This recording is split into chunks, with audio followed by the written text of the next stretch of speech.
out at sea.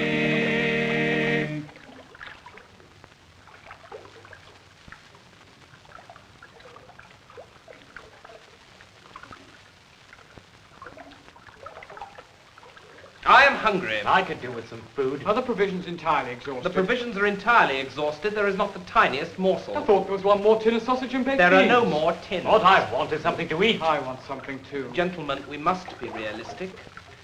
What we want is... I don't care what it is. I thought you said the provisions were entirely exhausted. So what have you got in mind? We must eat not something, but someone. Well, I can't see it. I can't see anyone either. Except... We must eat one of us. Fine. Let's start. Yes, let's start. Well, gentlemen, we must not be children. Allow me to point out that we cannot all join in a cry of let's start. In such a situation, one of us must say, if you please, gentlemen, be so kind as to help yourself. Who? Who? That is exactly the question I was going to ask. Well, I appeal to your sense of loyalty and your good breeding. Look, there's a seagull. A seagull. Well, I'm sorry to have to admit this so frankly, but I'm an extremely selfish man. I've always been an egoist. Even when I was a schoolboy, I always used to eat my lunch quite alone. I never shared it with anyone. How very unpleasant. Well, in that case, we shall have to draw lots. Fine. That's the best solution. We shall draw lots in accordance with the following system. First, one of you two gentlemen will declare a number. Then the other gentleman will choose a second number. Finally, I too will declare a third number. Now, if the sum of all three numbers is odd, the lot will fall upon me. I shall be even. However, if it so happens that the sum is even, then one of you two gentlemen will be even. No, I don't think I like gambling. What happens if you make a mistake? I'm sorry if you don't trust me. We'll just have to think of another way. We are civilized men. Drawing lots is a remnant of the Dark Ages. It's superstitious nonsense. In that case, we shall have to organize a general election. Oh, not a bad idea.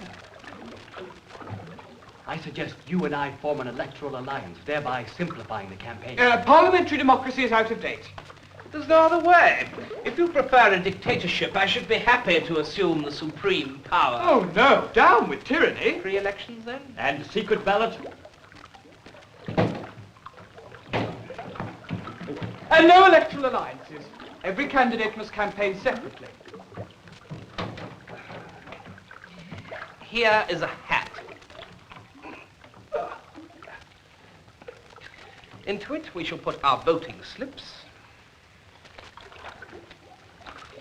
with the name of the candidate. I don't have a pen. I should be happy to lend you one. Here is a pen. Hurrah for the election. One moment. If we're going to arrange these elections like civilized men, we cannot leave out the pre-election campaign. Well, everywhere in the cultural world, the campaign precedes the voting. If you insist. All right, let's make it quick. Well, very well. The campaign is now open. Who will be the first to speak? What about you? Oh, I'd rather speak later. I was never a good orator. But it was your suggestion. Exactly. All this electioneering and politicizing was your idea, so you must be the first to speak. Of course, as you gentlemen wish.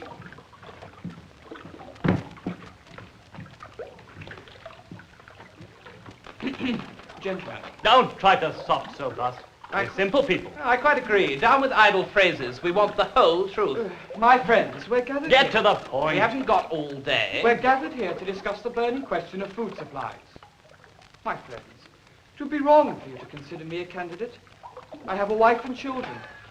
Many a time I have sat at sunset, watching my children swinging away at their swing, my wife knitting, and the darkness gathering. My friends, gentlemen, can you not visualize this serene, beautiful picture? Not touch. No argument. When it's a matter of the public good, sentiment is out of the question.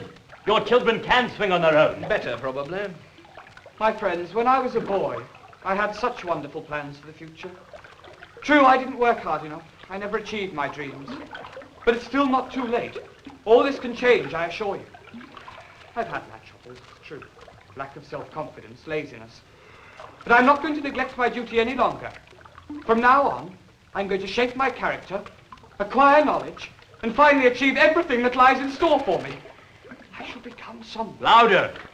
I shall become someone. Selfish. We want food. All together now. 1, 2, 3. We want food. We want food.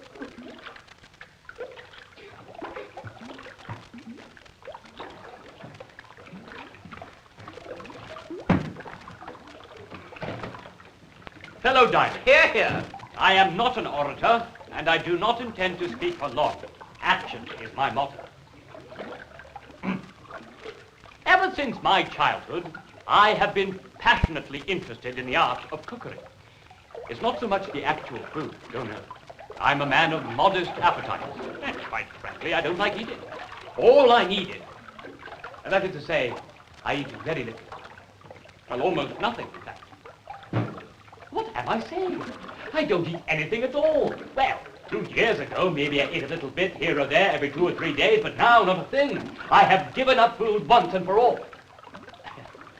However, the preparing of food has become the joy of my life. As a cook, I know nothing more exciting than to see other people eating what I have prepared with such careful effort and enjoying it. Let me add simply that I'm a specialist in meat dishes and my sauces are without equal. That is all I have to say. Bravo.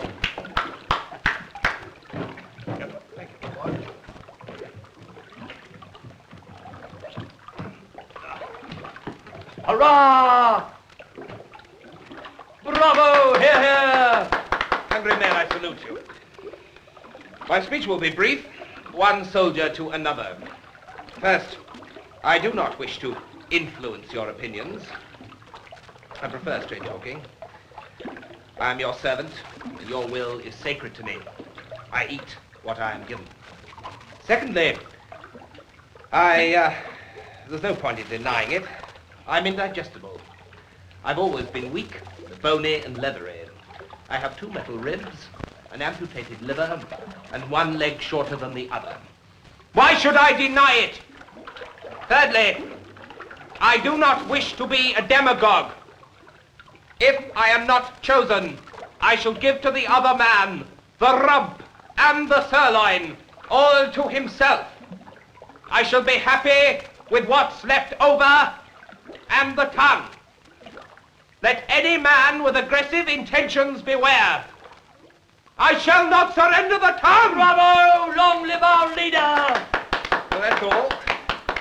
No more chattering or philosophy. Forward to battle. Bravo! Here, here, 3 cheers! Hurrah! Are you satisfied? Oh, you are wonderful. Only it's just that I can't eat sirloin. It's bad for me. If it doesn't make any Sir. difference to you, My congratulations.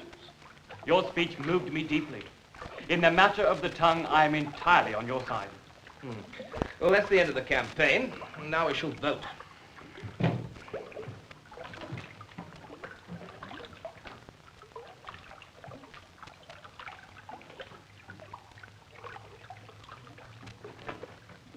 Thank you very much indeed. Don't mention it. Anything else I can do for you, I'm at your disposal.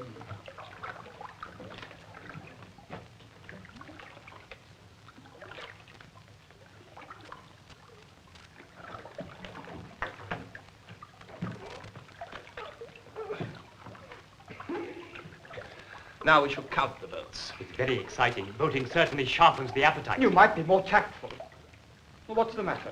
What's happened? What's the result? Gentlemen, we must annul the elections. Why? You- I'm hungry. You trying to sabotage our free democratic elections? In the top hat, there are 4 cards. 4. I said parliamentary democracy was out of date. Now what do we do? This is a cabinet crisis.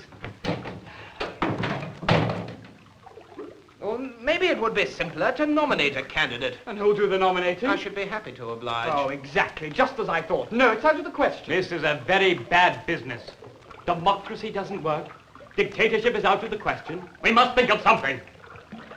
The only one who can help us is a man of devotion and inspiration who will offer himself. And when the normal forms of behavior fail, it is the volunteers who so often save the situation. My dear sir! No, I won't listen. Listen to him. My dear sir, We know that such characteristics as devotion to duty, love of one's neighbor, and loyalty cannot be concealed. From the moment of our meeting, my friend and I saw that in you there was something that separated you from us. I refer, of course, to your innate nobility, your unswerving desire to assist the common good, your readiness. Isn't that right, my friend? In all my life, I never met a better man. We are happy that at last society can provide you with the chance to fulfill your pure, though hidden longing. Your yearning to be remembered by us as a man of modesty, loyal, warm-hearted, delightful, succulent. No, I don't want to. What? You don't want to volunteer? No. Will you betray your fellow men? Surely you must. No. It's disgraceful. You absolutely refuse. I refuse categorically. I have no call to greatness. I don't think I ever want to speak to you again. I thought you were a man of honor, the patriot of our raft, and you have shown yourself to be a scoundrel. Goodbye. We're very disappointed. Clearly, honor means nothing to you. However, maybe you can suggest some other way. Can you? Yes. The only thing I require is justice. Justice in everything, no more or less. You amaze me. Why? How can you be sure that justice will not decide against you? That is to say, in your favor, in you as a candidate. Oh, it's quite simple. I had a miserable, unfortunate childhood. Nothing worked out for me. Circumstances fought against me, so So you consider that justice will compensate you for your hitherto lack of happiness? Yes. Well, it's an extraordinary thing how the only people who demand justice are the irresponsible elements. They want justice simply because they wish to benefit from the success of others. No, I won't withdraw. I agree to anything on condition that the decision is a just. You mean on condition that you're not eaten? Now you're making insinuations. Justice first, if you please. Let us sit down, gentlemen. I know this is difficult, but it has to be done. I am not talking to him.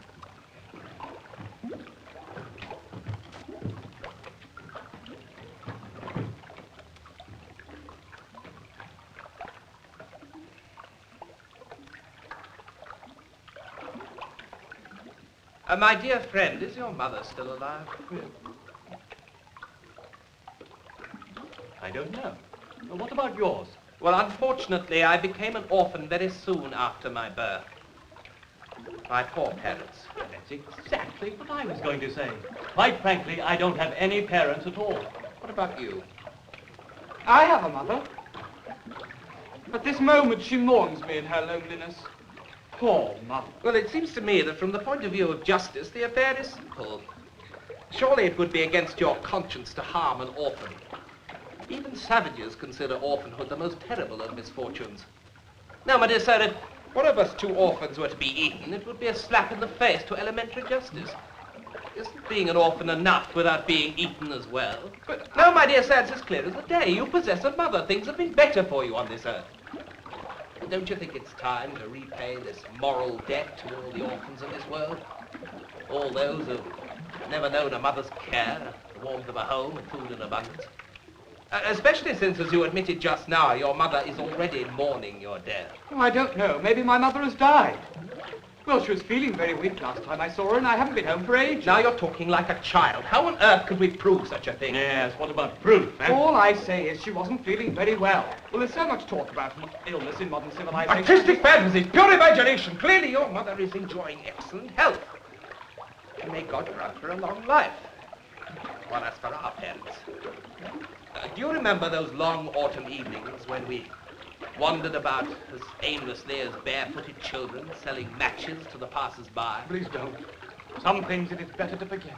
And do you recall the distant relative, the mean despot, who took away our last piece of cheese because he wished to bait a mousetrap? Oh, nightmares of the past.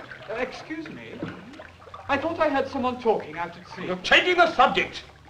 Of course, human suffering arouses no feeling in your heart. You're all the same, selfish sons of mothers. He played with toys in his childhood. That's right, toys and teddy bears. I did not. Look, I definitely heard it that time. Yes, there's someone swimming towards us. Orphans always have the worst of the luck. No, it might be someone with something to eat, boss. Yes, I can see better now. He's only swimming with one hand. The other one seems to be holding something. Oh, that's quite possible. A farmer on his way to market falls into the water with his pig. Then as he swims towards us, he uses his other arm to hold up the pig, his only There, possession. I can see him. Oh, yes, he's wearing a uniform.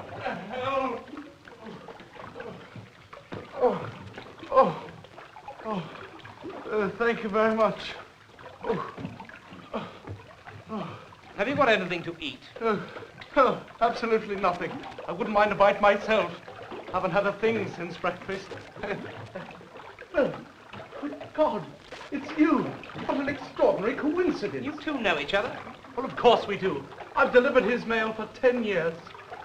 Things have turned out rather well, as it happens. I have a telegram for you. Telegram for me? Yes, I was on my way to mail it to your seaside house when a giant wave washed me away. It's lucky I'm a good swimmer. Ah, here it is. Excuse me, please. Is this uniform genuine? Of course it's genuine, only it's wet. You see, when it goes in the water... Hooray! What's happened? Gentlemen, I've suffered a terrible tragedy. My mother's died. Oh, that's done it. And while we're on the subject, allow me to point out that now I am an orphan as well as you. And therefore we must reopen the discussions and consider the question of one of us being eaten. Well, I protest. It's a trick. You fixed it all up with the postman. Are you insulting a civil servant in the execution of his duty? How much did you pay him? I suppose you were at school together. Your accusation is quite groundless. Well, please ask the postman whether or not I conspired with him. Fine. We'll ask him. If he says yes, if he pleads guilty, we'll eat you without leave of appeal. If he denies it, we'll eat the postman. What's that about eating me? I've only just arrived. Well, that's the reason. You must be fresh. You'll do perfectly. Boss, don't you think we could eat both of them? One of them fried, the other with a little stewed fruit or salad? Or perhaps we could marinate one or put one on top Maybe of the other? the postman isn't an orphan. Well, here we are, the three of us, homeless and abandoned. Well, don't you think we ought to ask him, at least? No, I'd rather make wine out of the other one. Only how can we make burgundy out of a postman? That's quite. I'm a first-class postman, but a very poor burgundy. If you give false testimony that we were in collusion, well, I'll report you to the Department of Posts and Telegraphs. There's no fear of that. I've been an honest postman for 15 years, without blemish. We're wasting time. Were you in collusion with this man, yes or no? If the answer's yes, and the news of the death of his mother is false, we'll give you the rump and perhaps part of the kidneys as well. However, if the information is true, then we three orphans will eat you for the simple reason that you're a postman. The post office is an institute of public utility, and as such it must serve everyone. Please do not destroy your good reputation. No, there's no fear of that. I've been an honest postman for years. I can't be bribed with a few kidneys. Well, we could perhaps offer you a knee bone in addition, but I warn you that's as far as we'll go. No, sir. Do you see these crossed trumpets?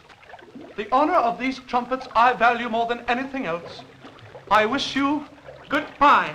No, wait a minute. Tell him I'm innocent first. Wait.